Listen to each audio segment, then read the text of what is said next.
Sir, শুনছি যে England fishery থেকে আপনাদের একটা কমপ্লেন হয়েছে, তো এই বিষয়ে আপনি কি বলবেন? বলার মধ্যে একটা জমি একবার কর্পোরেশন বলছে তারা অ্যাকুইজিশন করেছে, তারপর বলছে ফিশারিজ বলছে এটা ফিশারিজ ল্যান্ড, জলা জমি, বাট পুরো রেকর্ডে এটা আছে বাস্তু জমি এবং শালি ল্যান্ড।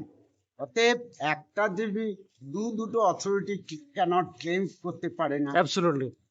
এটা ভ্রান্ত ধারণা সবার মধ্যে প্রচার করা হচ্ছে, তাদের কাছে কোনো কাগজ নেই, এটাই আমার বক্তব্য। মানে যারা যারা দেখতে চাইছেন ডকুমেন্টস তাদেরকে আপনারা দেখাতে পারবেন নির্দ্বিধায়। তারা এনি টাইম আসতে পারে, কন্ট্যাক্ট করতে পারে, আপনার সাথে করে দেখতে পারে। হ্যাঁ, দেখতে পারেন।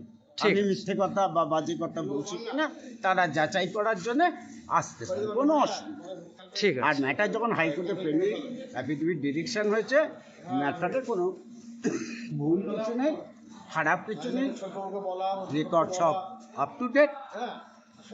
এই হচ্ছে আমার বক্তব্য। Thank আমার you. আমার ইচ্ছা জাস্টিসটা তার কাছে পৌঁছে দিতে, এই বলে আমার বক্তব্য।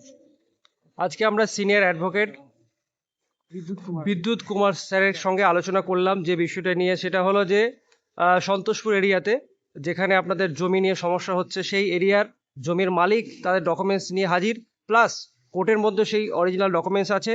তার সাথে সাথে এলাকার মানুষ কিছু আছেন যারা এদেরকে সাপোর্ট করছেন, আর কিছু মানুষ আছেন যারা বিরুদ্ধে আছেন। তারা ইললিগ্যালভাবে এটা ক্লেম করছেন, কিন্তু আদৌ জমিটা তাদের নয়। জমিটা সাগির আহমেদের জমি, কোনো কর্পোরেশনের জমি নয় বা কোনো মানুষের জমি নয়। অতএব এখানে তারা কাজ করতে পারেন। যদি কারো মনে হয় যে জমিটা সাগির আহমেদের নয়, তাহলে তারা অতি সত্বর এই অ্যাডভোকেট সাহেবের সাথে যোগাযোগ করতে পারেন এবং অরিজিনাল ডকুমেন্টস দেখতে পারেন। Thank you so much. এখানে আমরা দেখতে পাচ্ছি যে জমির ডিটেলস দেওয়া আছে, জমির ম্যাপ, জমির ডিটেলস এবং তার সাথে সাথে দাগ এবং খতিয়ান নাম্বারও দেওয়া হয়েছে। তো এই সমস্ত কিছু ডকুমেন্টস কিন্তু মালিক যিনি তার কাছে আছে, এবং এই সমস্ত ডকুমেন্টস তারা হাইকোর্টে পেশ করেছেন। তো যার ফলে তাদের মনে কোনো দ্বিধা সংকোচ নেই যে তারাই জমির মালিক, এবং সেই সূত্রে তারা হাইকোর্টে গিয়ে অ্যাপিল করেছেন এবং উকিলকেও জানিয়েছেন। কিন্তু এলাকার যিনি স্থানীয় কাউন্সিলর তিনি কি বলছেন? কিন্তু কেএমডি এর নেগলিজেন্সি হোক, গার্ডিলেমি হোক, বা ওদের কাগজপত্রের কোনো অসুবিধা আছে হয়তো, ওরা কাগজপত্র বের করে আমাদের সামনে তুলে ধরতে পারছে না। শুনলেন যে স্থানীয় যিনি কাউন্সিলর তিনি বলছেন যে উপযুক্ত ডকুমেন্টস কিন্তু কর্পোরেশনের কাছে নেই, সেহেতু তারা পুরো ডকুমেন্টস দেখাতে পারছেন না বহুদিন ধরে।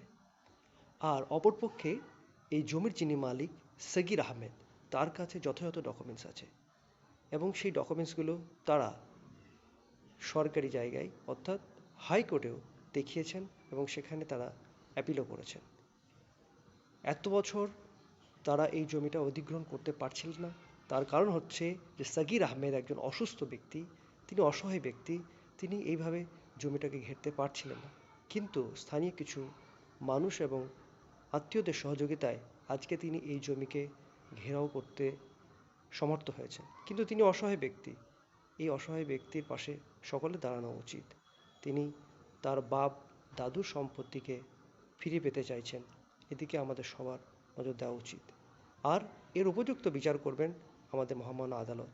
চলুন সঙ্গে থাকুন এবিপি নিউজ।